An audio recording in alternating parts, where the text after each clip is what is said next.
Michael Porter Jr., Detroit is the favorite at 2-1, as you heard. Now, that would be, we've talked about, him as an addition. It can make a lot of sense. It basically comes down to what do you have to give up to get him? That's a big factor here, right? That's one. Two is, as I look at Zion and Ja, is 1 and 2 in the draft? What's that? They were 1 and 2 in the draft. Yeah, and is Ja Morant going to go to any other Eastern Conference team that it could impact this race?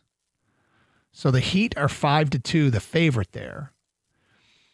Toronto's 4-1, Milwaukee 5-1 from the East, but no Boston, no New York, no Indiana.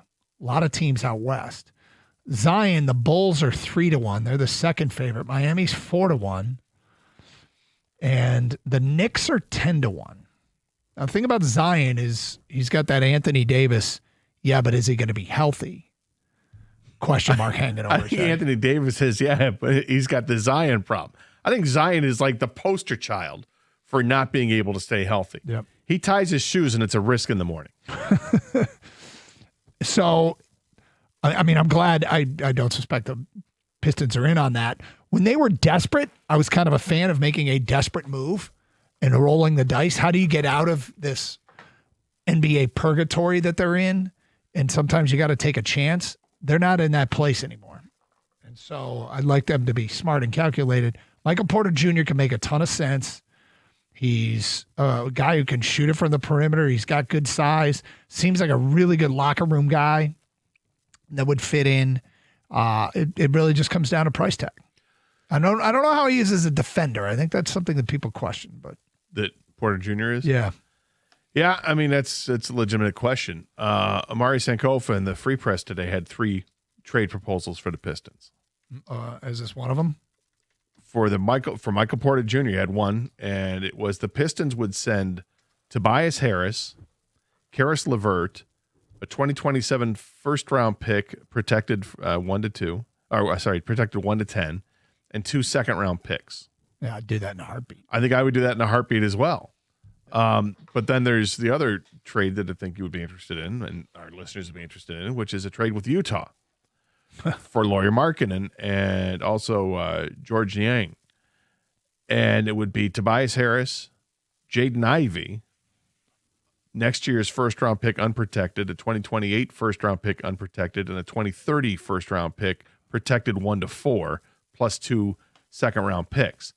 Now, the unprotected stuff doesn't matter to me because I feel like the Pistons are in a position where they're not going to be in the lottery anytime soon. So giving up 3 first-round picks and a couple of second-round picks. Second-round picks are handed out like candy. I don't really care. So you're talking about Tobias and Jaden Ivey in the draft capital to get Lauri Markkanen. I'd do that too. Right. So which one? I mean, Ivey got the start the other day, right? And didn't do much in that game. And I've been a staunch believer in Jaden Ivey, and I will be until I'm not.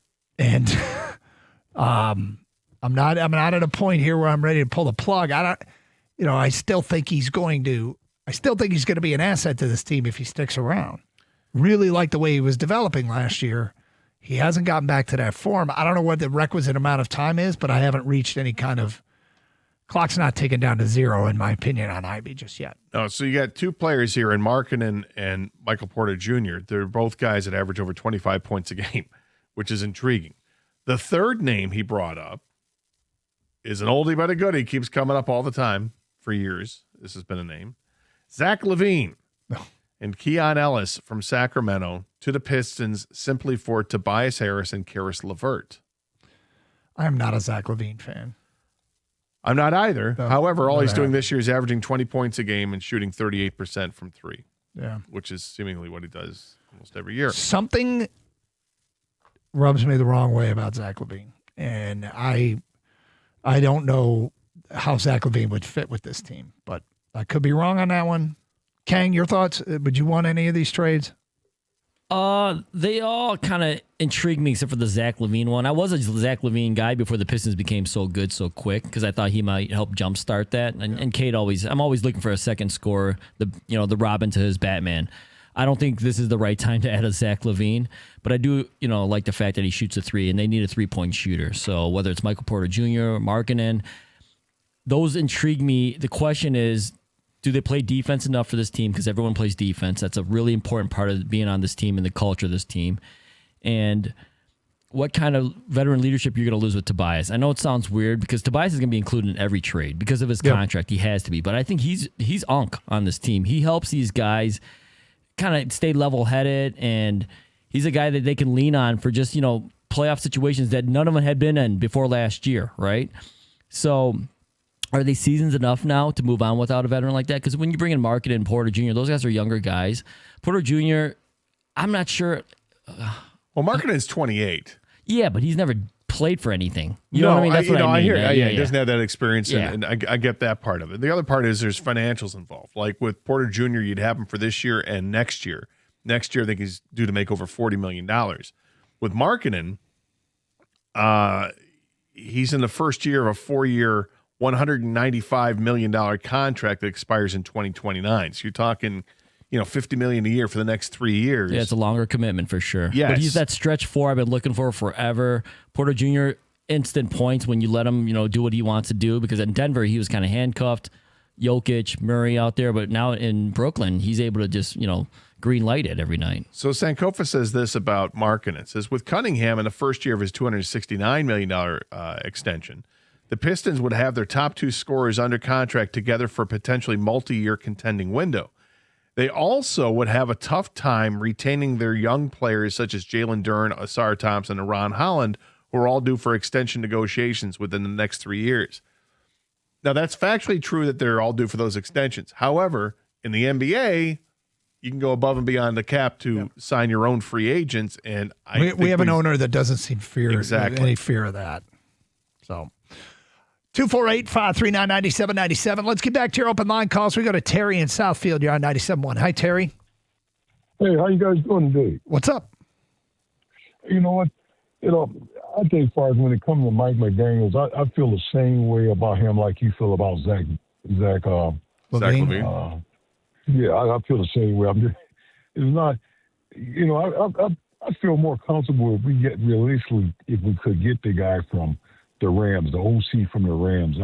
Mike McDaniels seemed like, he wasn't like a leader of men or not like that. He just seemed like he didn't have a good relation with the players over there.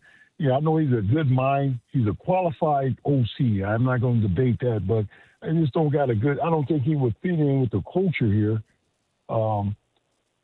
with the Lions. And also, Mike said something on his show yesterday. I don't agree with everything he said, but yesterday I agreed with him that we kind of got the entitlement. We still kind of living in that 23 season mode, I'm talking about offense and defense. I know Hutchinson's the one who went on the show and said the stuff, about the injuries and things like that. But, I just think Dan Campbell is the only one who really accept the fact, okay, I got to get better. I got to make sure I do this. A lot of other people ain't saying that.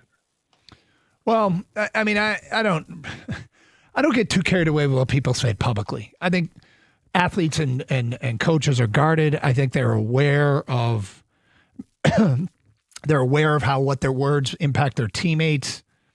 And most of them don't want to rock the boat. And honestly, it's one of the reasons why we don't do very many interviews here, because most of them are rather bland. Goff is pretty interesting, and I'm glad we talked to Jared.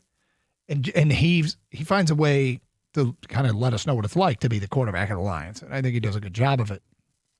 But I'm also aware that Jared does the same thing. Those guys know. If I come out and say, if Hutch came out on that show and they said, what do you need to improve defensively? And he said a corner, a defensive tackle, Right. and a linebacker. How do you think Terrion Arnold, DJ Reader, and Alex Anzalone feel? So, I'm not that worried about what Hutch says publicly. I do think it's important that Dan Campbell, whatever he says at a podium and what he says to his team, probably should be rather consistent. And he never talks about, he doesn't bring up injuries as a reason why they lost games, even if they very well could be. Well, the other thing is, never once heard, nor will we ever hear, that Hutch just doesn't work hard enough. No. Or that he's a bad teammate. You don't hear that. No. So, that's a guy who's giving it his all every single time he's on the field, never wants to come off the field. And maybe that's the downside of Hutchinson is it needs to come off the field a little bit more to maximize what he can do because maybe he's just too tired sometimes.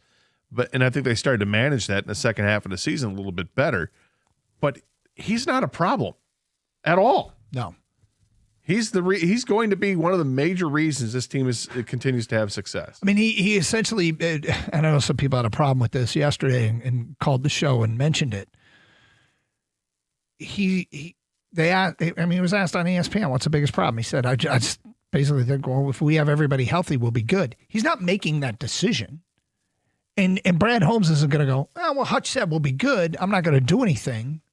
Hutch, I think, is just supporting his teammates. And to a certain degree, he's right. How much better would the defense be with Brian Branch, Kirby Joseph, and Terrion Arnold all healthy? Oh, right. But people don't want to hear about injuries because they everybody don't. deals with injuries and because the damn San Francisco 49ers continue to push it. Which That's is good why. for them. And the Lions did it last year with all the injuries they suffered. during the They season overcame they it. did, yeah. You can do it. It doesn't mean it. And I guess the point is, that's where you get into, we need drastic personnel changes around here, or do we just need subtleties here and there and depth moves? I don't that, need, by the way, are affordable. I don't need the edge rusher telling us what the deficiencies are. He just go be the best edge rusher in football, and that's what his mentality is. That needs to be left up to the coach and the general manager to get their heads together and figure out where they need to improve.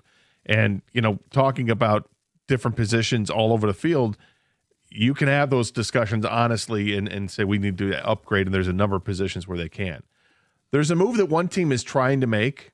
They're hoping to make happen. It's just being reported. Well, I guess it was reported about 40 minutes ago. Lions have to follow suit. Well, we will get to that today at 11:18. Plus more of your phone calls and feedback. It's Open Lines here on 97.1.